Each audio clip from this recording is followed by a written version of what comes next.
شهر القرآن أطلنا بصفات النور تحلى. الحمد لله رب العالمين، والصلاة والسلام على المبعوث رحمة للعالمين. أما بعد، أيها الأحبة الفضلاء، مرحبا بكم من جديد. karibuni tena kwa mara nyingine katika tarehe 10 ndani ya mwezi mtukufu wa Ramadhani, na katika halaka ya 10 katika barnamiji yetu asbabu nuzuli li baadhi alayat, sababu ya kuteremshwa kwa baadhi za ayat. Msikilizaji mtukufu wa Kiislamu, katika sura ambazo kwamba tulizozungumzia, kama sikosei, ni katika halaka ya 3 tulizungumzia surati al-Muddathir, sura ambayo iliteremshwa ikawa ni sababu ya kuamrishwa Mtume sallallahu alaihi wasallam aanze da'wa, aanze kulingania watu katika dini ya Mwenyezi Mungu Subhanahu wa Ta'ala.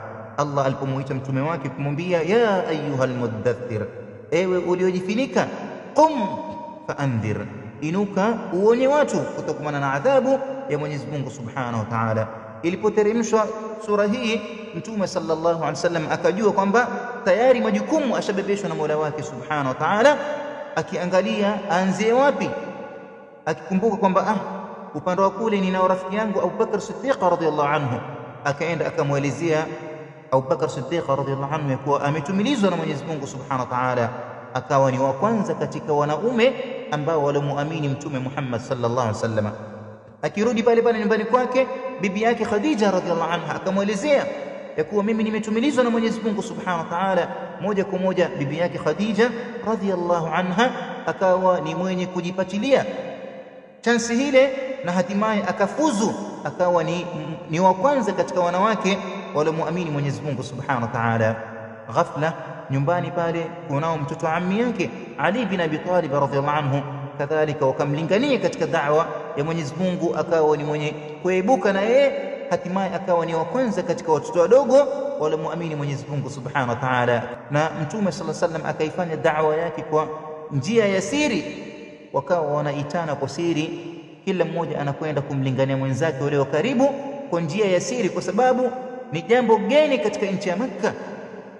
Ikaendelea da'wa hii kwa njia ya siri mpaka Mwenyezi Mungu Subhanahu wa Ta'ala akamteremshia mtume wake sallallahu alaihi wasallam neno lake, wa andhir ashirataka alaqrabin, ewe Muhammad sallallahu alaihi wasallam, na uwaonye jamaa zako walio karibu nawe. Asumulia Abdullah ibn Abbas radhiyallahu anhuma, na asli ya hadithi iko kwa Bukhari rahmatullahi alayhi, asema Abdullah ibn Abbas, ilipoteremshwa neno hili la Mwenyezi Mungu, wa andhir ashirataka alaqrabin, fasaida an-nabiy sallallahu alayhi wasallam ala as-safa, akapanda mtume sallallahu alayhi wasallam katika mlima wa Safa, faja'ala yunadi ya bani Fihr, ya bani Adi, ya bani Abd al-Muttalib. Kama mtume sallallahu amepanda juu ya mlima wa Safa, anayaita yale makabila ya Quraysh, watu wake na jamaa zake, enyi kabila fulani, enyi kabila fulani, bani Fihr, bani Adi, bani kadha, mpaka wakakusanyika.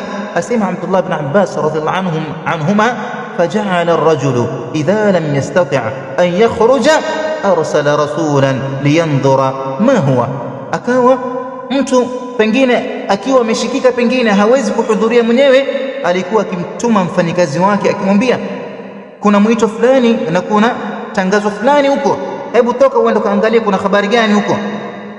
Wakawa wanatuma wafanyikazi wao kwa kuwa wao hawana chance ya kwenda.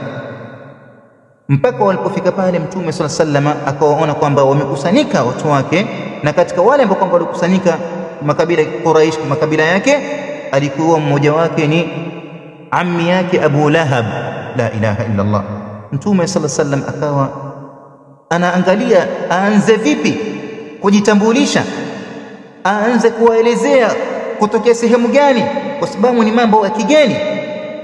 Mtume sallallahu alaihi wasallam akaona mwanzo ajaribu kuzilainisha zile nyoyo zao kwa kupitia maneno haya, akawaambia, araaitakum law akhbartukum anna khaylan bilwadi turidu an tughira alaykum akuntum musaddiqiyya.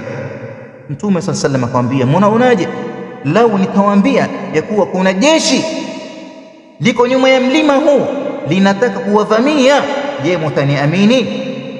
Wakasema kwa mmoja wao, naam, tutakuamini. Kwa nini?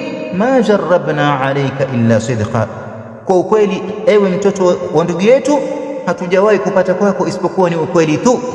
Mtume sallallahu alaihi wasallam aliposikiliza ushuhuda ule ambao kwamba unaotoka katika vino vyao ya kuwa watamuamini, akawaambia fa inni nadhirun lakum baina yadi adhabin shadid, basi kaeni mkifahamu ya kuwa mimi hapa ni muonyaji, ninawaonya kutokomana na adhabu nzito na adhabu kali iliyoko kwa Mwenyezi Mungu Subhanahu wa Ta'ala kwa yule ambaye kwamba atakayekumuasi.